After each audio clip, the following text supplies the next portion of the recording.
বারবার প্রেমে আঘাত, প্রথম বিয়ে 4 মাসেই শেষ।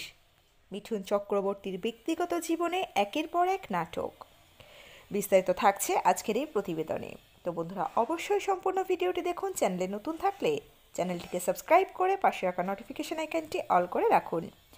আর আপনারা কোন জেলা থেকে এই ভিডিওটি দেখছেন, জায়গাটির নাম আমাদের কমেন্ট বক্সে কমেন্ট করে জানান, যাতে করে আমরা আপনাদের ধন্যবাদ জানাতে পারি।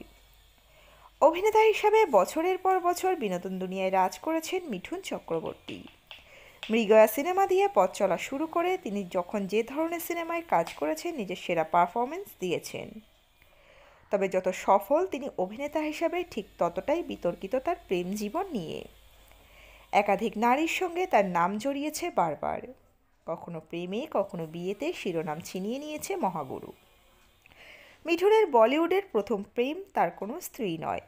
তিনি অভিনেত্রী সারিকার সঙ্গে প্রচুর সিনেমায় অভিনয় করেছেন। তাদের মধ্যে প্রেমও হয়েছিল, তবে বিয়ে পর্যন্ত গড়ায়নি সেই প্রেম। অর্থাৎ বলিউডে মিঠুনের প্রথম প্রেম অপূর্ণ থেকে গিয়েছিল।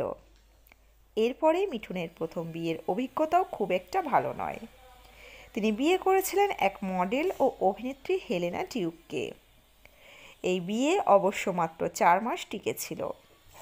1979 সালে তিনি হেলেনা লিউককে বিয়ে করার পরই শেষ হয়ে গিয়েছিল সম্পর্কটি। বলিউড গসিপ অনুসারে জাভেদ খানের সঙ্গে 5 বছরের পুরনো সম্পর্কে ফিরে গিয়েছিলেন হেলেনা। এরপর সেই বছরই অর্থাৎ 1979 সালেই নিজের দ্বিতীয় বিয়ে সেরে নেন অভিনেতা, যে বউয়ের সঙ্গে তিনি ঘর করছেন আজও। ইনি আর কেউ নন, অভিনেত্রী যোগিতা বালি। তিনি কিশোর কুমারের চতুর্থ স্ত্রী, মিঠুনের দ্বিতীয় স্ত্রী। এরপর হেলেনা অবশ্য অভিযোগ করেছিলেন মিঠুন এমন একজন পুরুষ যিনি নিজের স্বার্থের জন্য নিজের স্ত্রীদের ব্যবহার করেন। তার সঙ্গে ঘর করা যায় না। স্বাভাবিকভাবেই কোনো মানুষের 2 স্ত্রীর মধ্যে সম্পর্ক ভালো হয় না। এখানে যোগিতা বালি মোটেই হেলেনার কথা মেনে নেননি। তিনি পরিষ্কার জানিয়ে দিয়েছিলেন হেলেনাকে তিনি ঘেন্না করেন। তবে যে যোগিতা বালি নিজের স্বামীকে নিয়ে দারুণ দারুণ সার্টিফিকেট দিয়েছিলেন, তার সঙ্গে বিয়ের পরেও ফের নতুন সম্পর্কে জড়ান মিঠুন চক্রবর্তী। তার জীবনে আসেন বলিউডের সুপারহিট হিরোইন শ্রীদেবী। শ্রীদেবীর সঙ্গে প্রেম এতটাই তীব্র হয়েছিল, ফের বিয়ে করেন মিঠুন। লুকিয়ে শ্রীদেবীর সঙ্গে বিয়ে হয়েছিল সুপারস্টার এই অভিনেতার। কিন্তু যোগিতা বালিকে জীবন থেকে সরাতে পারবেন না, এই কথা শ্রীদেবীকে স্পষ্ট করে দিয়েছিলেন মিঠুন। এরপর এই সম্পর্ক থেকে নিজেকে সরিয়ে নেন শ্রীদেবী। যোগিতা বালির সঙ্গে তার থাকা নিয়ে কোনো দ্বিতীয় অপশান বাছেননি মিঠুন।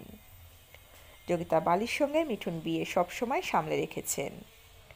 মিঠুন ও যোগিতার 4 সন্তান রয়েছে, যার মধ্যে 3 জন ছেলে এবং 1 কন্যা সন্তান। তো বন্ধুরা, এই আপডেটে ছিল এতটুকুই। দ্রুত ফিরে আসছি নতুন কোনো আপডেট নিয়ে। অজানা গল্প চ্যানেলের সঙ্গে থাকার জন্য সকল দর্শক বন্ধুকে অসংখ্য ধন্যবাদ।